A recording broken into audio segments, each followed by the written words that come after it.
When death touches your body, your soul doesn't black out. It wakes up. And the first thing it sees is the truth you spent your whole life ignoring. Pause. In those final seconds, you're not scared of dying. You're scared of meeting the person you really were. Part 1. The moment reality breaks. People fantasize about peaceful death. That's a lie told by the living to comfort themselves. Reality is different. Your body weakens, but your awareness sharpens. You suddenly become hyper-conscious of everything. Your breathing feels wrong. Your heartbeat feels unstable. Your hands feel distant and cold. Voices around you sound slow, stretched, unreal. Your body starts detaching from your identity. It doesn't feel like you anymore, just a machine shutting down. And then the truth hits you with terrifying clarity. This is it. I'm leaving the world. No more delaying. No more escaping. No more later. Time, the thing you abused every day, now feels like a luxury you wasted. This moment is when most people mentally break, not because their body is dying, but because they are finally forced to face the truth they ran from their whole life. Part 2. The memory flood. You can't escape. Your brain does something horrifying. It stops caring about useless information and pulls up the moments you never wanted to remember. And it doesn't show them to you from your perspective. It shows them from the perspective of the people you hurt. The insult you thought was nothing. The lie you believed was small. The broken promise you told yourself didn't matter. The secret sin you believed wasn't important. Everything replays with brutal accuracy. And the pain others felt because of your actions, you feel that pain yourself. That is divine justice without a courtroom. No judge, no angel, no devil. Just truth. Raw, unfiltered truth.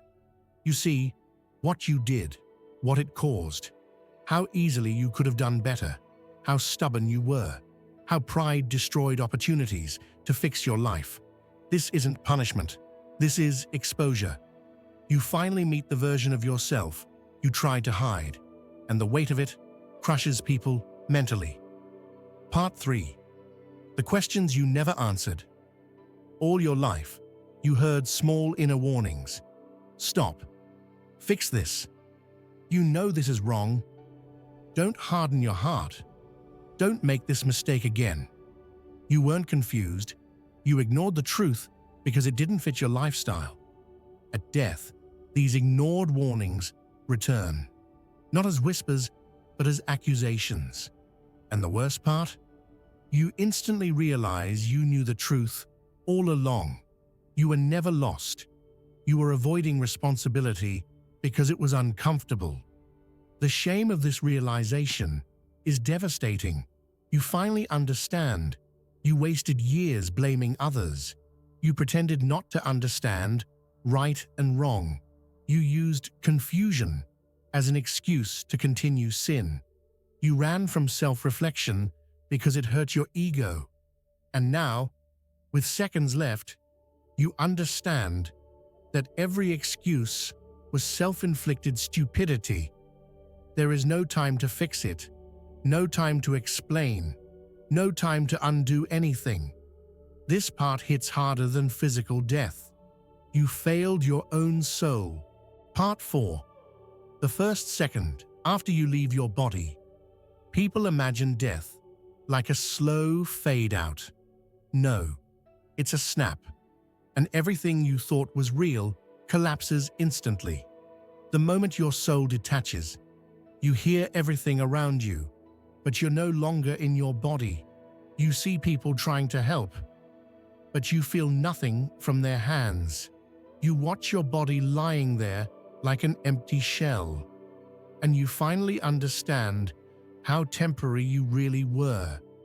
Every meaningless thing you obsessed over, your status, your arguments, your complaints, your pride, looks embarrassingly stupid from this viewpoint. You look at your body and think, this is what I sacrificed my eternity for. The things you defended, the sins you justified, the grudges you protected, the temptations you chased. For what? Your body was never yours. It was rented skin with an expiration date, and now it's over. What remains is not your appearance, not your reputation, not your image, only your soul, naked, exposed, unable to pretend anymore. Part 5. The presence that approaches you. This part breaks people mentally. When you leave your body, you are not alone. Something comes for you. Not a shadow, not a figure, a presence, a reality more intense than anything your senses ever experienced. And instantly, you know exactly what it is, because your soul recognizes God without introduction. The problem? You also recognize your distance from Him. This presence doesn't speak. It doesn't threaten. It doesn't comfort you. It simply reveals you. Every mask you wore falls off. Every lie you told yourself evaporates. Every hidden motive is exposed fully. You can't act innocent. You can't pretend you didn't know. You can't hide behind childhood trauma, bad days, or excuses. In this moment, the truth hits you. God didn't leave you. You left Him. Every day. By choice. By comfort. By pride. The presence of God isn't terrifying because He is cruel. It's terrifying because He is honest, and you finally see how dishonest you were. Part 6. The question you can't run from. Nobody escapes this. Nobody argues their way out. Nobody negotiates. The soul receives one question, silently, directly, and without mercy. Who did you become? Not what did you own. Not what did people think of you. Not how many times you pretended to be good. Who did you become? Your entire life answers for you. Every decision, every ignored warning, every act of pride, every hidden sin, every person you failed, every prayer you skipped, every moment you knew better but chose worse. You finally see you weren't confused. You weren't weak. You weren't lost. You were comfortable. You were stubborn. You were selfish. You were careless with your eternity. The horror isn't that God judges you. The horror is realizing you shaped your own judgment long before you died. One day, it'll be your heartbeat that slows, your vision that blurs, your body lying helpless while you slip out of it. And you will face the one truth nobody escapes. You become exactly what you choose every day. So fix what's broken. Confess what you've hidden. Forgive what you're holding. Break the sin you protect. Return to the God you abandoned. Because when death comes, your excuses die. But your truth doesn't. If this hit you, then wake up now. Like the video, subscribe, share it, and hit the bell icon. Because you don't know how many chances you have left.